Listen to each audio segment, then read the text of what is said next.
Hi students, வணக்கம். இப்போ நம்ம 10th மேக்ஸில் 5th லெசன் பார்க்க போகிறோம். ஆயத்தொலை வடிவியல் அப்படின்ற ஒரு லெசன் 1 மார்க் க்ளூஸ் பார்க்க போகிறோம். பார்க்கலாமா? பாருங்கள், பயிற்சி 5.5ல் பலவுள் தெரிவு வினாக்கள். ஃபஸ்ட்டு கொஸ்டின் பார்க்குறோம்.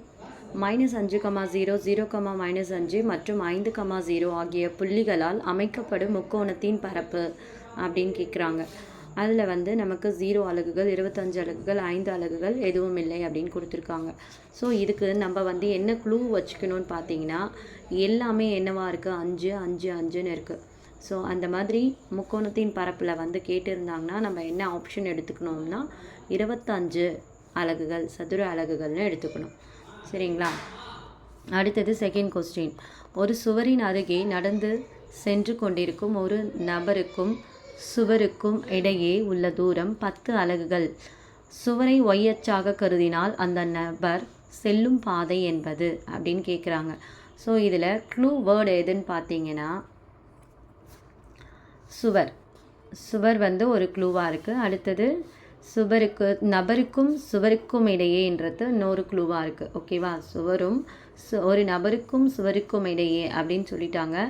இங்கே தூரம் எவ்வளோ சொல்லியிருக்காங்கன்னா 10 அலகுகள் சொல்லியிருக்காங்க. ஒய் அச்சாக கருதினால், ஒய் அச்சுன்னு கொடுத்தாவே நம்ம என்னவா எழுதணும், எக்ஸ்ன்னு எழுதணும்.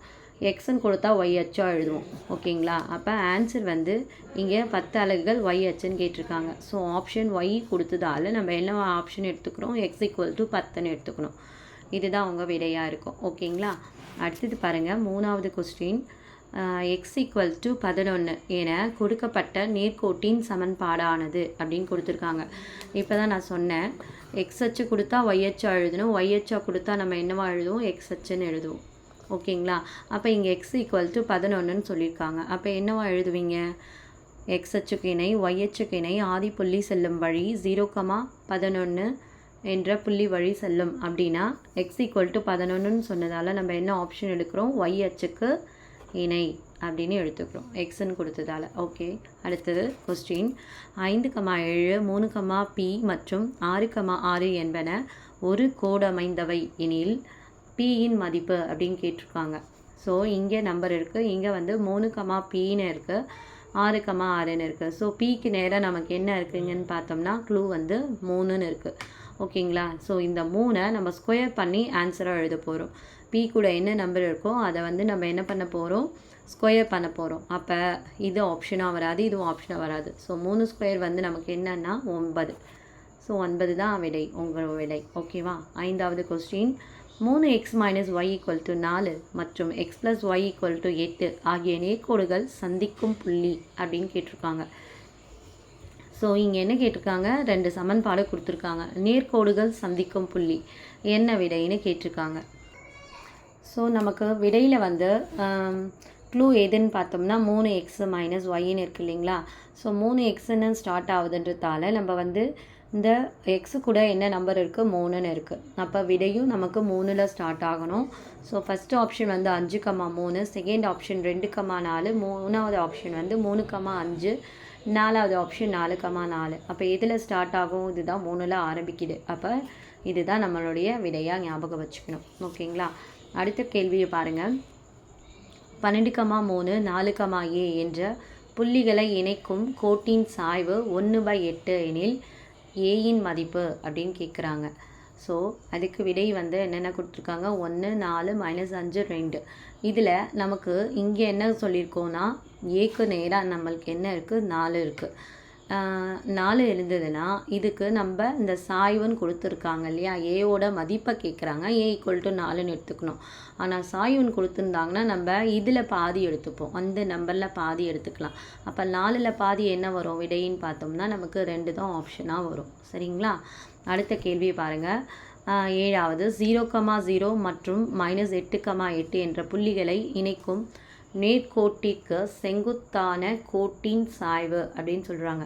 இதுதான் நம்மளுடைய க்ளூ இருக்குது. ஓகேவா? இணைக்கும்னு சொல்லியிருக்காங்க. ஸோ 2 புள்ளி கொடுத்துட்டாங்க. அது இணைக்கும் கோட்டிற்கு செங்குத்தான கோட்டின் சாய்வு அப்படின்னு கேட்டிருக்காங்க. ஸோ செங்குத்துனாவே நம்ம ஃபார்மில் என்ன எழுதுவோம், m1 m2 = -1ன்னு எழுதுவோம் இல்லையா?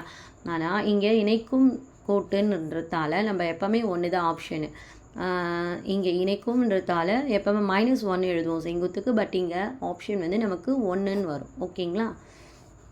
அடுத்த கொஸ்டின் பாருங்கள். கோட்டுத்துண்டு PQயின் சாய்வு 1/√3 எனில் PQக்கு செங்குத்தான இரு சமவெட்டியின் சாய்வு என்னன்னு கேட்குறாங்க.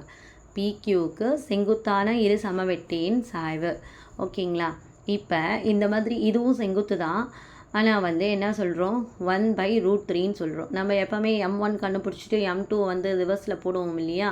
அதுபோல் இங்கே M1 M2 = -1ன்னு போட்டிங்கன்னா M1 வந்து 1/√3 இன்ட்டு M2 = -1. அப்போ M2 வந்து என்ன வரும், -√3 அப்படின்னு வரும் இல்லையா? அதுதான் விடை. ஓகேங்களா?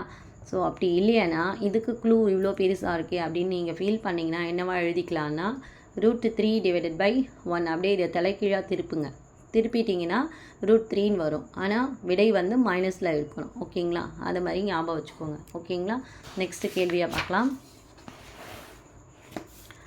9வது கேள்வி பாருங்கள். y அச்சில் அமையும் புள்ளி Aயின் செங்குத்து தொலைவு 8 மற்றும் x அச்சில் அமையும் புள்ளி Bயின் கிடைமட்ட தொலைவு 5 எனில் AB என்ற நேர்கோட்டின் சமன்பாடு அப்படின்னு கேட்குறாங்க. ஸோ ஏவோட தொலைவு என்ன, 8 மற்றும் x அச்சில் அமையும் புள்ளி Bயின் கிடைமட்ட தொலைவு 5 அப்படின்னு சொல்லியிருக்காங்க.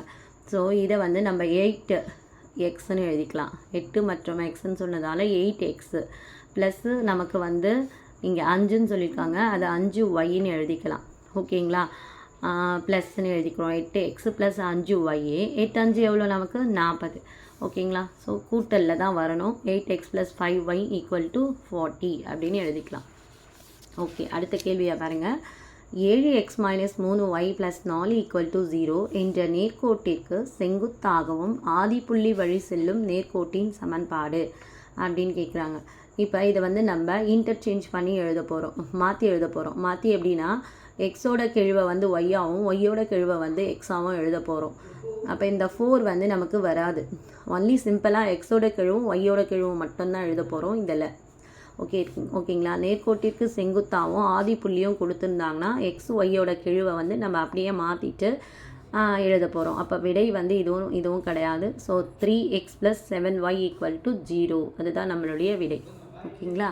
அடுத்தது 11வது பாருங்கள். L1 வந்து 3y = 4x + 5, L2 = L2, 4y = 3x - 1, L3 4y + 3x = 7, L4 4x + 3y = 2 என கொடுக்கப்பட்ட 4 நேர்கோடுகளுக்கு கீழ்கண்ட கூற்றுகளில் எது உண்மை அப்படின்னு கேட்குறாங்க. ஸோ இந்த 4 கூற்று கொடுத்துருக்காங்க. L1 மற்றும் L2 செங்குத்து, L2 மற்றும் L4 இணை, L2 மற்றும் L4 செங்குத்தானவை, L2 மற்றும் L3 இணையானவை அப்படின்னு கொடுத்துருக்குறாங்க. ஸோ நம்ம என்ன எழுத போகிறோம்னா நமக்கு விடையில், அதாவது உங்களுடைய கேள்வியில் 1 2 வர இடத்த வந்து ஆப்ஷனாக எடுக்க போகிறோம். இங்கே 1 இருக்குங்களா, இந்த கேள்வியில் இல்லை. இங்கே இருக்குங்களா 1, ஸோ இது 1 இருக்குது. அடுத்தது இங்கே 2 இல்லை, இங்கே 2 இருக்குது. அப்போ L2வும் L4ம் தான் ஆப்ஷன் நமக்கு. அப்போ இந்த L2 L4 எங்கே இருக்குது, L2 மற்றும் L4 தோ இருக்குது பாருங்கள்.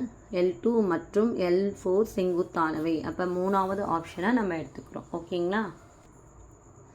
அடுத்த கொஸ்டின். 8y = 4x + 21 என்ற நேர்கோட்டின் சமன்பாட்டிற்கு கீழ்கண்டவற்றில் எது உண்மை?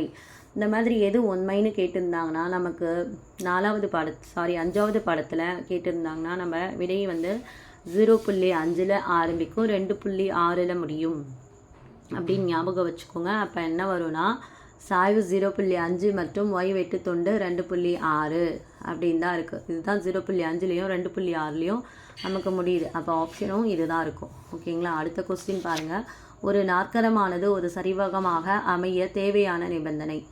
ஒரு நாற்கரம் சரிவகமாக அமைய தேவையான நிபந்தனை எதுனா, ஒரு இரு பக்கங்கள் இணை மற்றும் இரு பக்கங்கள் இணையற்றவை, எதிர் பக்கங்கள் இணை, அனைத்து பக்கங்களும் சமம். அப்போ இதுக்கு என்ன விடையாக நம்ம எழுத போகிறோம் அப்படின்னு பார்த்தீங்கன்னா, நாற்கரம் சரிவகமாக அமைய நிபந்தனை வந்து இரு பக்கங்கள் இணை மற்றும் இரு பக்கங்கள் இணையற்றவை. நம்ம வடிவியலில் பார்த்துருப்போம் இல்லையா, ஜாமெண்ட்ரியில், ப்ராக்டிக்கல் ஜாமெண்ட்ரியில், அதுதான் இது விடை. ஓகே, அடுத்த கொஸ்டின் பாருங்கள். சாய்வை பயன்படுத்தி நாற்கரமானது ஓர் இணைக்கரமாக உள்ளது என கூற நாம் காண வேண்டியவை. இணைக்கரன்னு சொல்கிறாங்க. இணைக்கரனாகவே எப்பொழுதும் எதிர் எதிர் பக்கங்கள் சமம் இல்லையா? ஸோ இரு பக்கங்களின் சாய்வு வராது. இரு ஜோடி எதிர்பக்கங்களின் சாய்வுகள், இதுதான் உங்களுடைய விடையாக இருக்கும். ஓகேங்களா? அடுத்தது பாருங்கள். இது வந்து ரொம்ப இம்பார்ட்டன்ட் கொஸ்டினாக இருக்கும். ஸோ 2,1 வெட்டும் புள்ளிகளாக கொண்ட இரு நேர்கோடுகள் அப்படின்னு கேட்குறாங்க. 2,1. ஓகேங்களா? இதுக்கு க்ளூ வந்து 2,1 இருக்குது இல்லைங்களா? 2யும் 1யும் கூட்டினோம்னா 3 வரும். அப்போ 3ல் ஸ்டார்ட் ஆகிறத நம்ம வந்து விடையாக எடுக்க போகிறோம். 3ல் ஸ்டார்ட் ஆகிறத விடையாக சாரி 3ல் ஸ்டார்ட் ஆகிற விடைய வேண்டாம், 3 வர விடையாக எடுக்க போகிறோம். ஓகேங்களா? ஏன்னா நமக்கு வந்து அதனுடைய மாறியில் வந்து நமக்கு எந்த மாறி கூட எந்த நம்பரும் இருக்கக்கூடாது. ஓகேங்களா? புரியுதுங்களா? 2 + 1 வந்து என்ன 3ன்னு வச்சுக்கோங்க.